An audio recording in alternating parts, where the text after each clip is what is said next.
विकासले मानव समुदायको उन्नति परिवर्तन गर्छ भने दैनिकी गतिविधिलाई पनि सहज बनाउन सक्छ। आफ्नो क्षेत्रलाई विकास गरी भौतिक संरचना निर्माणदेखि सुविधा सम्पन्न बस्ती वा सहर बनाउन कसलाई रहर हुँदैन र। तर प्रविधिले जमाना यति साङ्ग्रो बनाएको छ कि एकै ठाउँमा बसेर नागरिकले संसार भ्रमण गर्न सक्छन्। संसार विभिन्न ढङ्गबाट विकासमा फड्को मारिरहँदा र हामी 21औं शताब्दीमा आइपुग्दा पनि माडीले दीर्घकालीन समस्याको समाधान गर्न सकेको छैन। चितवन राष्ट्रिय निकुञ्जभित्र धुलाम्मे बाटो र दीर्घकालीन रूपमा निरन्तर सञ्चालन हुने गरी वैकल्पिक भूमिगत विद्युत नहुँदा माडीवासीले निरन्तर समस्या खेप्दै आइरहेका छन्। माडीका यी र यस्तै विविध समस्याको समाधान गर्न वैकल्पिक उपायको खोजीमा माडीवासी भौतारिरहेका थिए। सोही अनुरूप विगत केही दिन अगाडि भएको जेनजी आन्दोलन र परिवर्तन सरकारसँगै माडीमा केही दिन लाइन गएर सम्पूर्ण माडी अन्धकारमय बन्न पुग्यो र माडीवासीले विभिन्न चुनौती र कष्टहरू झेल्नु पर्यो। माडीले पुस्तौँदेखि झेल्दै आइरहेको समस्यालाई मध्यनजर गर्दै यति बेला माडीका जेनजी युवाहरूको अगुवाईमा माडीका जनप्रतिनिधि सहितको टोली राजधानी प्रवेश गरी यो विषयमा गम्भीर अनि अन्तिम ढङ्गबाट माडीले पुस्तौँदेखि भोग्दै आइरहेको समस्याको समाधान गर्न नेपाल सरकारको वन तथा वातावरण मन्त्रालय र अन्य सम्बन्धित निकायसँग प्रत्यक्ष भेट गरी माडीको साझा विषय पेश गरी त्यसको तुरन्तै कार्यान्वयनको माग गरेका छन्। सोही मागलाई मध्यनजर गरी सम्बन्धित निकायले पनि काठमाडौँ पुगेका माडीका टोलीलाई गतिलो आश्वासन दिएपछि त्यहाँ पुगेका टोली र समग्र माडीवासीमा एक खालको आशा पलाएको छ। एकैछिन यो सुनौँ।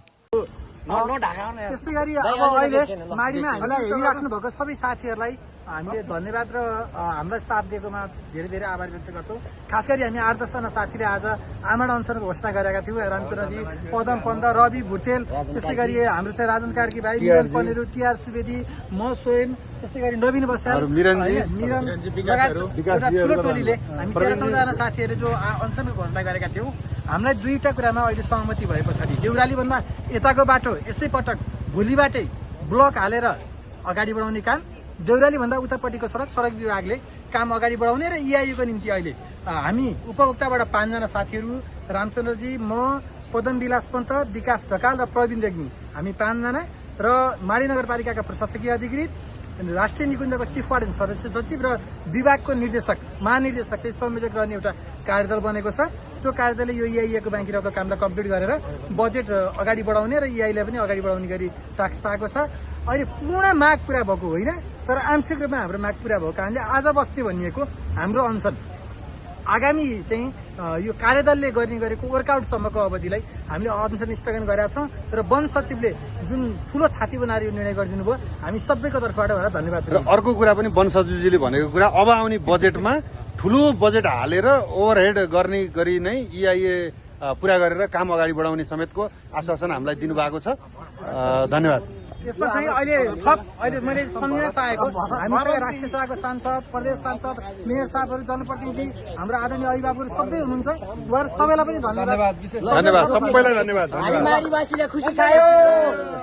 हुन त यी र यिनै विषयहरूमा माडीले विगतदेखि नै भोग्दै आइरहेको समस्या समाधानका लागि बेला बखतमा आवाज उठ्ने र डेलिगेसन जाने कुरा भइरहेकै थिए। विशेष गरी टुट्ने, फुट्ने र जोडिने गतिविधिले गर्दा आजसम्म कुनै आधिकारिक परिणाम आउन सकेको छैन। अब यसपालि गएको जेनजी सहितको प्रतिनिधि टिमले उठाएको आवाजलाई सम्बन्धित निकायले कस्तो हिसाबले सम्बोधन गर्दैछ र परिणाम के आउँछ त्यो भने हेर्न बाँकी नै छ। समग्र माडीवासीका आवाजलाई समेटेर उठाइएको यो आवाजलाई सम्बन्धित निकायले जिम्मेवार ढङ्गबाट परिणाम आउने गरी काम गर्नेछ भन्ने कुरामा सम्पूर्ण माडीवासी आशावादी छन्। यसपालि पनि हात्ती आयो फुस्छ भन्ने उखानलाई दोहोर्याउने काम नगरियोस्। यदि फेरि पनि यस्तै भयो भने समग्र माडीवासीले गम्भीर ढङ्गबाट सङ्घर्षका कदमहरू चाल्न बाध्य हुनेछन्। जय देश, जय माडी।